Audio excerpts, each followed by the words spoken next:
Hey, what's up, y'all? This is Rodney, and I'm back, and I wanted to talk about the Real Housewives of Salt Lake City. This is the show, y'all. Okay, y'all, let's go ahead and get into um, the review. Okay, so Meredith is in the kitchen with her family, and I think they're smelling the scents of her. What do they call bath bombs?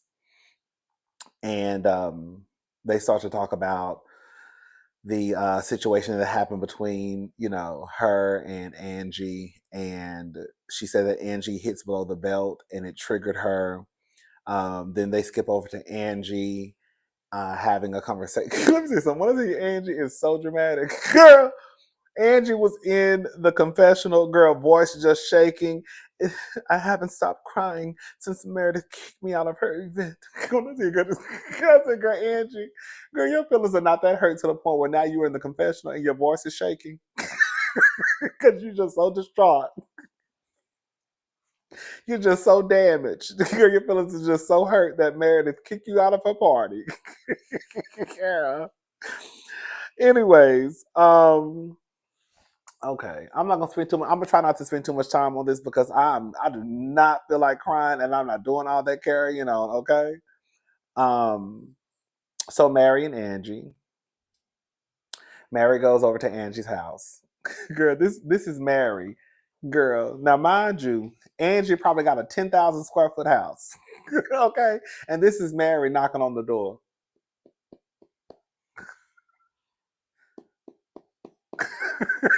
Girl, Mary, if you don't bang on that door, girl, okay, girl, ring the doorbell or something. Anyways, I guess she was probably thinking she knew I'm supposed to be coming over here. I don't know why she's not at this door. So Mary, she walks on into the house and she sits down. It was so funny because Angie came around the corner. She was getting things prepared for Mary. She had champagne. What is it called? Charcuterie board. Um, and so she didn't even see Mary sitting on the couch. And so Mary was like, "Boo," or something like that. And then Angie jumped. It was real cute. No, I think she said peekaboo.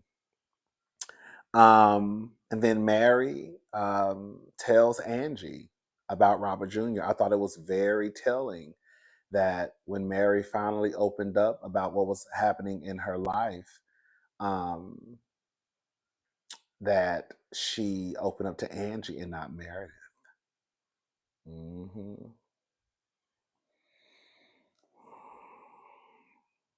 So she basically tells Angie that Robert is, he's a drug addict. Um, and she,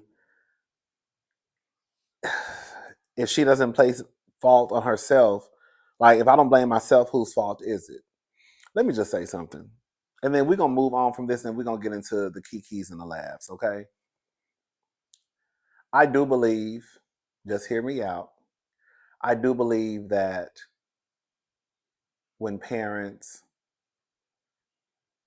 have kids and their kids grow up to be like the next Barack Obama or a Beyonce, some successful person, that parents do want to take all the credit, right? That's who I raised. That's my son. That's my daughter. But then when your son or daughter, unfortunately turns out to be, you know, girl, a mess, I'll just leave it at that, then I feel like some parents don't want to acknowledge that there could have been something that they didn't do in their parenting. Now, with that being said, I don't think that it's fair for Mary to take the bulk of what's happened to Robert because Robert Jr. also has a father. Now, I know that Robert does not participate in the show, but that has nothing to do with Mary feeling as if she completely failed on her own. There are probably some things that Mary could have done differently. You know what I'm saying? I don't have kids. I don't want none of them. I don't want them either. Oh, I don't want them. I don't want them. I don't want them. I don't want them. Shout out to all y'all who got kids. I don't know how you do it because I don't want them. I don't want them. I believe this is just what I believe. I was gonna say all parents, but that's a lie. I want to believe that most parents do the best that they can do when it comes to raising their kids, and they always say that you know being a parent doesn't come with a handbook, which is true. Um, I mean, some people will say, "Girl, you raised." I guess anyway. Let me shut up. But I believe that even you could try and do the best that you can do. Excuse me, when it comes to raising your children, but the fact of the matter is, once we go off to school and we start to kind of develop our personalities and we hang around our peers, and especially when you get into middle school and high school, the only thing that parents can do is just hope that their kids just hang around the right people. Because in Robert's case, he just was not hanging around the right people. He was hanging out with the wrong crowd. And Mary and her father and his father probably should have been a little bit more aware of who he was hanging around, right?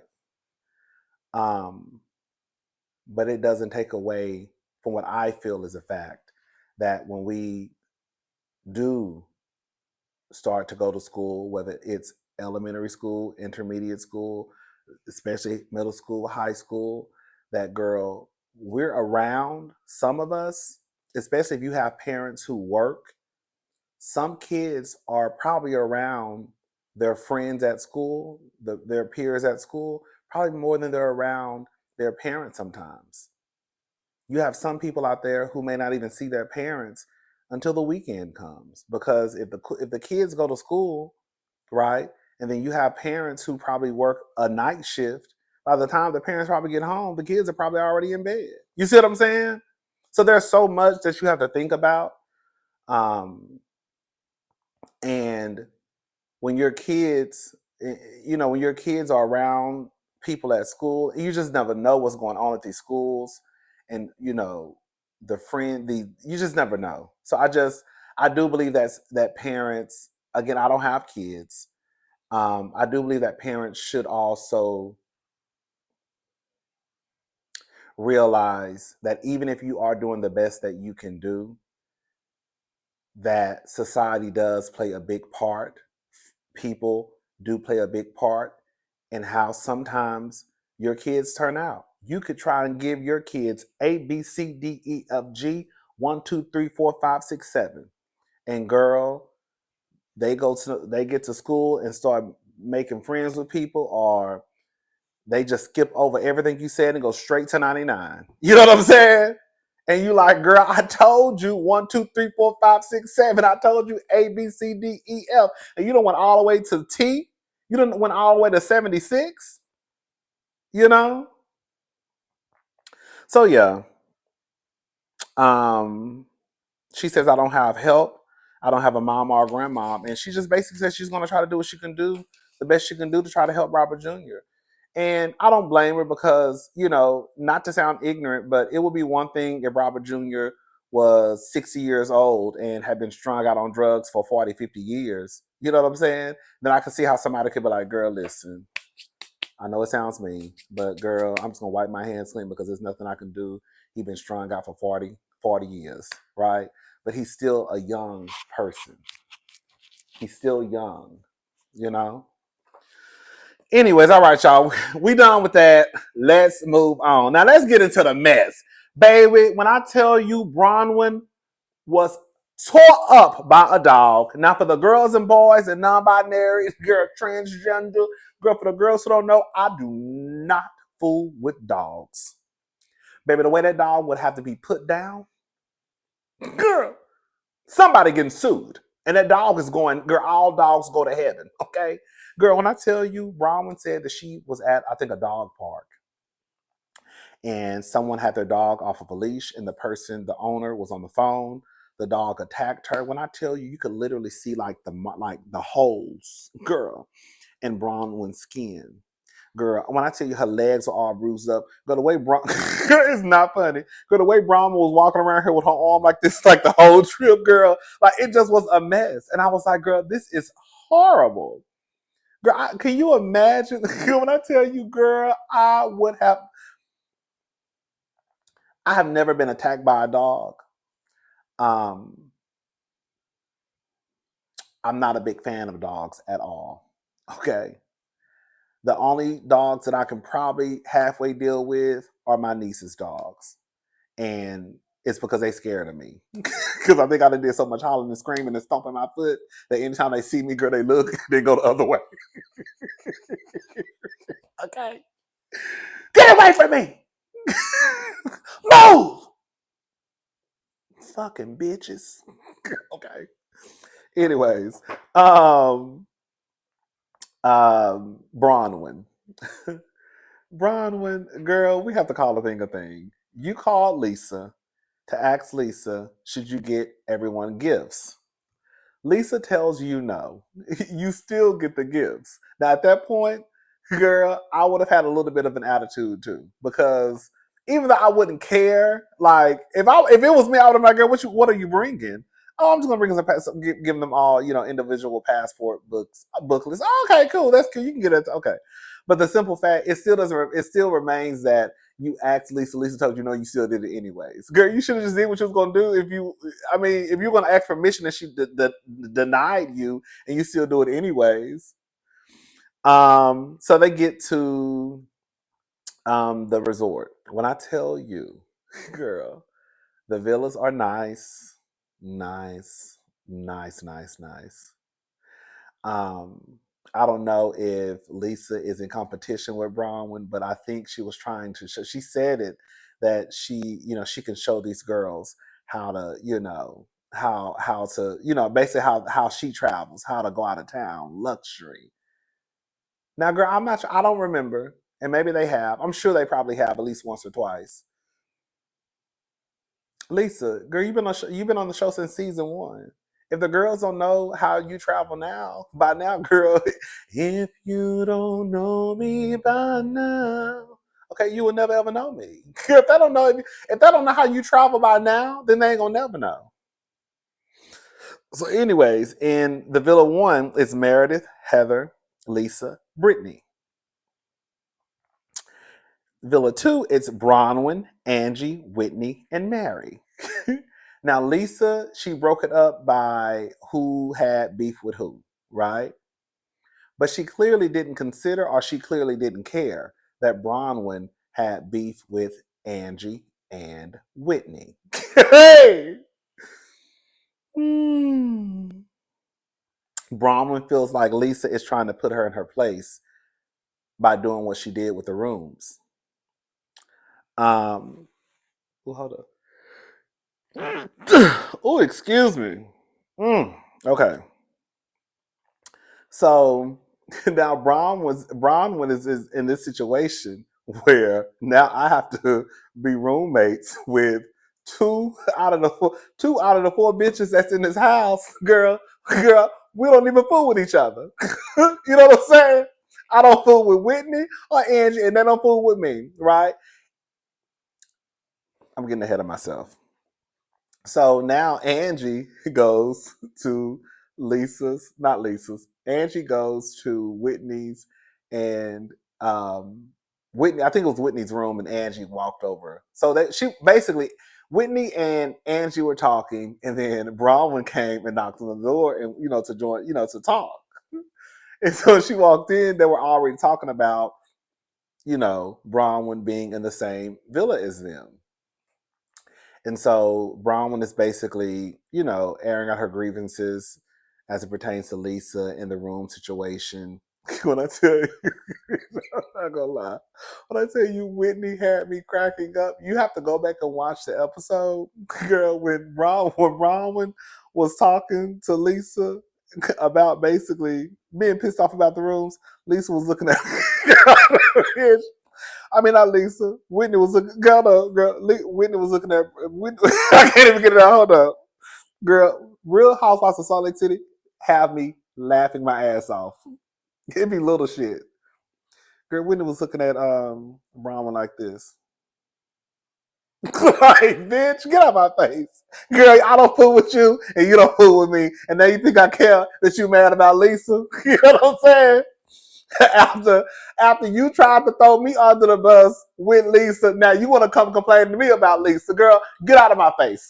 Okay? Get out of my face.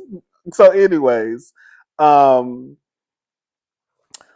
Lisa feels a way about Bronwin bringing the gifts.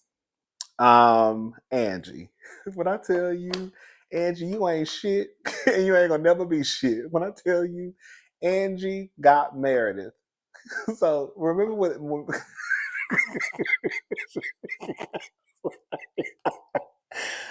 Ow! Girl, remember when Angie said she got Meredith a gift? Girl, Angie got that girl some shampoo and that bitch. Oh! Angie got Meredith a gift. Me, I'm thinking it's probably like, you know, like a nice bottle of champagne, a nice bottle of tequila, 1942, Castle. What was it? Castle the expensive $200 bottle of tequila. Tequila. You know, that's a nice stuff that people, you know. But one thing you Angie gave that lady a bottle of shampoo and conditioner and a notebook. Okay. Girl, if you don't get out of my face, girl, you talking about I gave her a gift, a bottle of shampoo and conditioner in a notebook, and you more than likely got the conditioner and that shampoo out of your goddamn hair salon. Girl, I think, girl, this is a mess. So, anyways, um, they go out to dinner, and when I tell you one thing about that Lisa Barlow is going to make sure that anytime they're at a bar, any place that's serving alcohol, anytime Lisa has to do with the setup and drinks being included, because she's gonna make sure that Vita tequila is included. Girl, you know I've never seen. Girl, maybe I just don't pay attention. I don't think I've ever seen Vita tequila at the liquor store. You know what? I'm gonna make next time I go to the liquor store. I'm gonna look for Vita to see if it's there and see how much it costs. I don't want it though. Girl, from what Todd said Bronwyn's husband said it's mediocre. Did he say it was mediocre tequila? Girl. Anyway, so Brittany makes an announcement to the group. You know what? We have been Team Bronwyn so much, but in real life, Brittany is actually a good. Brittany is a good addition to the show too, and Brittany is just as good as it's just as good of an addition to the show as Bronwyn is. Brittany is actually a real Kiki. Yeah. I think that some of us, including myself, were so caught up into Bronwyn that I wasn't really paying attention to Brittany. But when I think about it, Brittany has given us a lot of stuff to talk about this season, and I just think Brittany is like this the Lulu white girl that don't really take the stuff seriously. Like she's just there, just having fun, shooting the show. If that makes sense. Anyways, so Brittany, she made an announcement. Um, that she talked to, I think she said one. So Brittany has two daughters from her first marriage. And I think she is in contact with one of her daughters now. Neither one of her daughters speak to her due to her second marriage. Now, listen, I don't know. But I do want to know. I want to know what happened in the marriage for both of your daughters not to want to deal with you. But Brittany has also let us know that she pretty much puts a man before her kids. That's why I don't understand why Brittany. Well, I do understand it because I guess the way that they were raised, um, that a man basically comes before everybody. But Brittany is aware that basically her being dumb of a dick has consequences, and the consequences are you not having a relationship with your daughters? And I just believe that if Brittany really cared about the relationship with her daughters, she wouldn't even be worried about men in the moment. Because, girl, that's the reason why your daughters don't fool with you now, because of a man. So you would think that, girl, there's one thing for you to want somebody to come over, girl, you screw every now and again, right? You know what I'm saying? And then send his ass on his way. But anything past just casual sex, it's like, girl, you may want to leave these men alone, because I would hope that the relationship with your young children, yeah, and like your children 40 and 50 and 60. You know what I'm saying? I would think that your relationship with your young daughters is more important than Jared and these other men. Brittany gonna have to get it together. But I do want to know what happened in her second marriage for her daughters not to want to fool with her. That's what I want to know. So Bronwin brings up the room assignments. You put me in a room with people not talking to me. That's what Bronwin told everybody told Lisa. And girl, here go Lisa. Are you guys not talking to Bronwin? I'm sorry, Whitney. Whitney was hilarious to me this episode, because the shit that I was laughing at, Whitney wasn't even saying nothing. Okay, let me tell you, bitch. Let me see what I started hollering. Lisa said, "So y'all are not talking to Bronwin?" Here go Whitney. Y'all have to go back and watch. Here go Whitney. She was like, no. And she was just shaking her head. Hell no, I ain't talking to that alpha. And you know it. I think Lisa's playing a game. Lisa, Lisa, you know that it's messed up that you put Angie.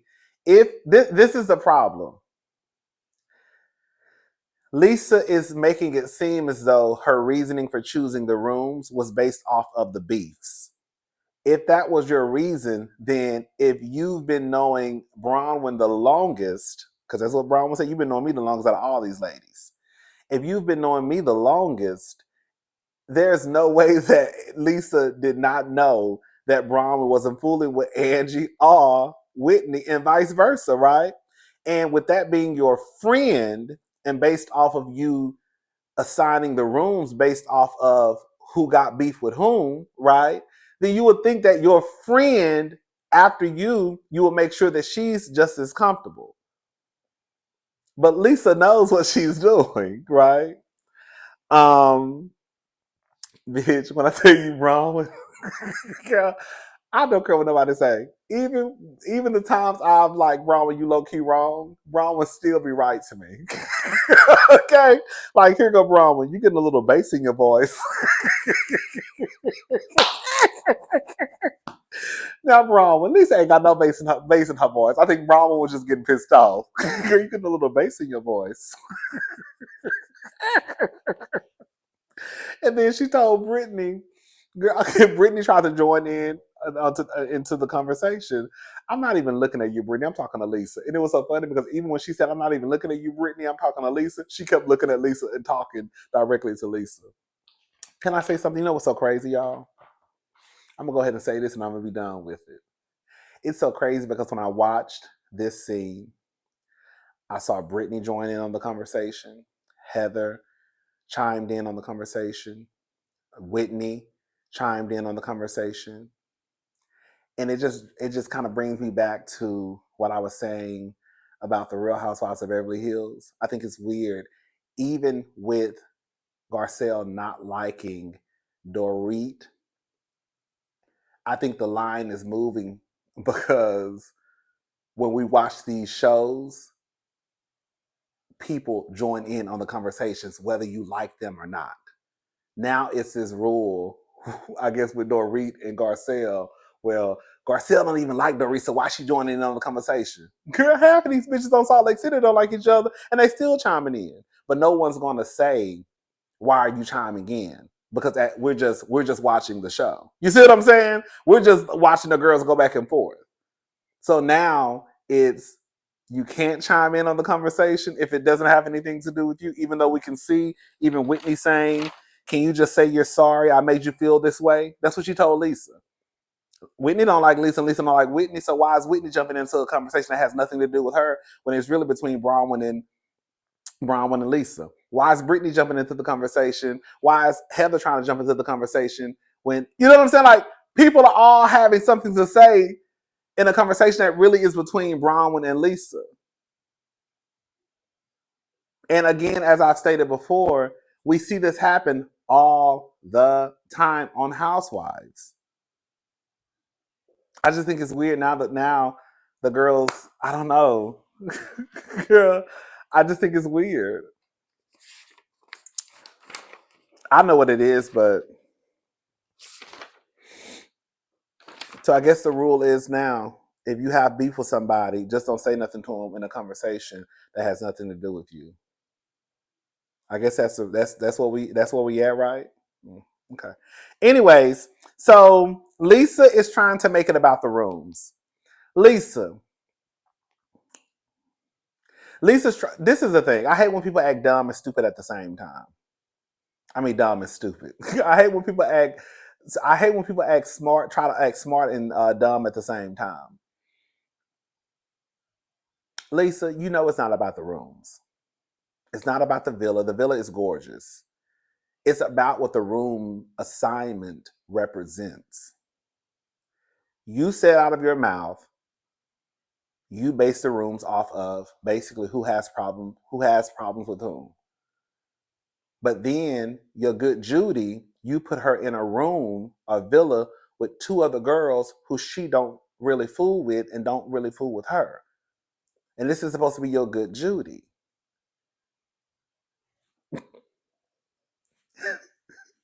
When really and truly, she should have been over there and Brittany should have been over in the other space. But you were pissed off at Bronwin because Bronwin probably pulled that stunt with those passport holders. And so you said, girl, I'm going to stick it to her. But you're trying to act like it's about the rooms. No, it's not about the rooms, girl. It's about what you did with the rooms, okay? And how you're trying to let me know that's a reflection of how you feel about our friendship. That's it. That's all. Heather, she's in an impossible situation. No, she's not in an impossible situation. What can she do to make it right? That's Heather talking to Bronwin. And then that's when Whitney says, can you just say I'm sorry to make this go away? And Lisa tells her that she basically, you're not gonna tell me how to talk. Right. Baby, and then they sit down. They move now. At this point, they move to, because at this point they were just having drinks, and then they went to dinner. So now they moved to a different location. They moved inside, I think, inside the restaurant. And then earlier in the episode, Meredith had, I think, the butler. She asked the butler, could he take a bag to the table? It was basically with the shampoo, conditioner, and like the notebook. What Angie gave her. And so when Angie sat down, she was like, she saw what it was. And so Meredith said, I heard you wanted everything back.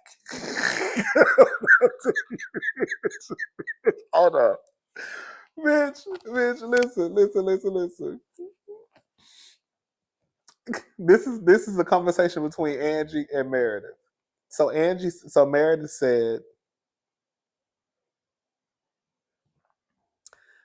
said, I heard you wanted everything back.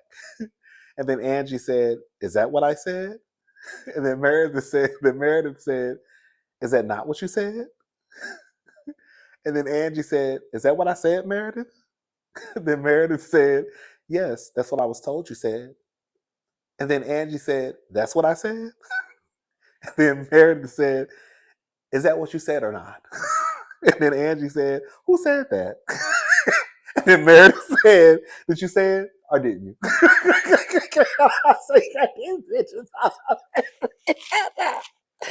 When I say these bitches are fucking kiki to me. Well, I tell you, the way I was over here giggling so hard at that. Is that what I said? Is that not what you said? Is that what I said, Meredith? Yes, that's what I was told you said. That's what I said. Is it what you said or not? Who said that? Did you say it or didn't you? And then Brittany says, I would have given it back too. And then Angie gets the bag. She did throw that bag. Angie tried to say, I handed you the bag. No, you didn't, girl. If you would have handed the bag or half of the dishes on the goddamn table when I almost broke, right? So now, mind you, these are big bottles of shampoo and conditioner. Like, not like the bottle, not like this size, like the big bottles of conditioner and shampoo.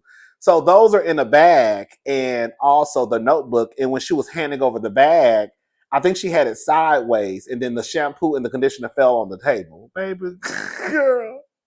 Girl, I said now Brittany would have picked one of those bottles up and threw it and hit Angie in one of her titties. Girl, they would have said that Brittany was doing too much. Anyways, Brittany, girl, they start talking about the slut shaming. Angie, in my opinion, was not necessarily slut shaming Brittany.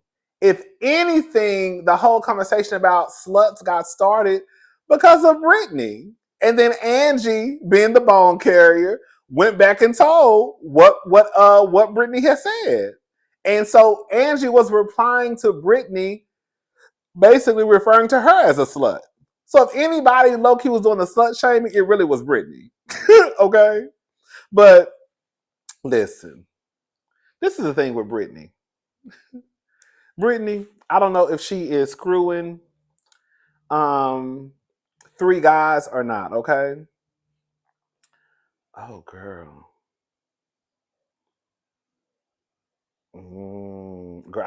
Girl, my phone just went off. Listen to this, y'all. I always said that whenever I get, for some reason, we get Amber Alert. Well, not for some reason. We get Amber Alerts all the time down here. And this Amber Alert just came through. Amber Alert, child abduction. And I said that anytime I get an Amber Alert and I'm doing a video, or even if it's before I do a video, I'm going to read the Amber Alert. So Amber Alert, child abduction from Shepherd, Texas. Suspect vehicle is a gray 2019 Nissan Rogue with Texas license plate MDN 6176. Missing child is Hazel Hodge Leicester. I can't pronounce her last name. 7-year-old white female. Suspects are Brandon, the last name, a 44-year-old white male, and Ashley, a 41-year-old female. If seen, call 911. I got another Amber Alert earlier too. I just remembered. Yep, here go another one. Girl, ain't this great? This was 2 hours ago. Amber Alert, a child abduction from Tyler, Texas. Suspect vehicle is a gray Mazda hatchback with an unknown Texas license plate. Missing children are Legend Stanford, Cannon O'Neill, 3 and 4-year-old black males, last seen wearing black and red Paw Patrol pajamas, black t-shirt, black, blue, and red sweatpants. Call Tyler PD with information at 903-531-1000 if seen. I'm gonna put these in the on the screen. Baby, girl, that's sad. Girl, I want to say, like, literally, I'm telling y'all, I get Amber Alerts all the time. It is so sad. All the time. So Brittany, girl, this is the thing. Brittany is in a situation where I think she has like 1 foot out of the church, but 1 foot still in. Brittany, I don't know if Brittany is screwing 3 different men or not. If she is, she's single. She can do what she want to do, as long as it's, girl. If that's what she want to do, then she can do. Brittany can screw who she want to screw. Like she said, there's no shame in what people do in the bedroom. No, it's not, but girl, it's no shame. But girl, your church is the reason why your ass stinking around here. You can't be honest about who you sleeping with. You lying, talking about you not sleeping with Jared, girl. And even when you said you wasn't sleeping with Jared, here go Whitney. I want to say Whitney is a kiki to me. Girl, as soon as she said she wasn't sleeping with Jared, here go Whitney. Looking around the table like this bitch is lying. Like, you won't be honest and say you're sleeping with Jared. You did say in the clip that you're doing, right? Now, you didn't necessarily say the F word, but you said that you were doing 3 different guys. That's what you said. So you're possibly having sex with three different guys, right? You drink, but you don't want the church to know. Like, Brittany, Brittany gonna have to get it together. Lisa then jumps in to defend Brittany. And I think this is the problem that Bronwin had with Lisa. And I think Angie has already voiced with Lisa. Like, I think their thing is like, it just goes kind of to show for them, like, Lisa, you never have my back. And even if you think I'm wrong, girl, just shut up. You know what I'm saying? You just shut up, and then you can tell me later. But for you to jump in and always defend the other person, then Lisa wonders why they always say that, girl, you don't ever have our back, because it can appear that you don't. And again, it's not to say you shouldn't hold your friends honest, because you should if you think your friends are wrong. But in the same breath, it's like, girl, if I'm over here wrapping up this heifer and you think I'm wrong, don't stop me from wrapping this heifer up. If you say you my friend, just sit there. You know what I'm saying? Garcelle gonna go interject because I don't fool with her. You know what I'm saying? Anyways, so do you fool with me or not? And then Meredith and Meredith apologizes to Angie. Yeah, and then they were talking about Brittany had some Crouch's panties, girl, and just like Bronwin said, nobody's buying me Crouch's panties if they're not fucking me. I said, no, that's right. Okay, this is a cute episode. This is cute. Brittany, you out here calling folks sluts, basically, and got mad because Angie wrapped your ass up at that party. And then Meredith, the girl, jumped to conclusions. I ain't gonna say she jumped to conclusions. Um, I don't think Meredith really had the full story, because I don't think anyone ever really told her at the party, girl, Brittany low-key started it. Did they tell her? They probably did. I just don't remember. Anyways, that's it, y'all. I'm gone. I will talk to y'all later. Y'all have a good night. Bye, y'all.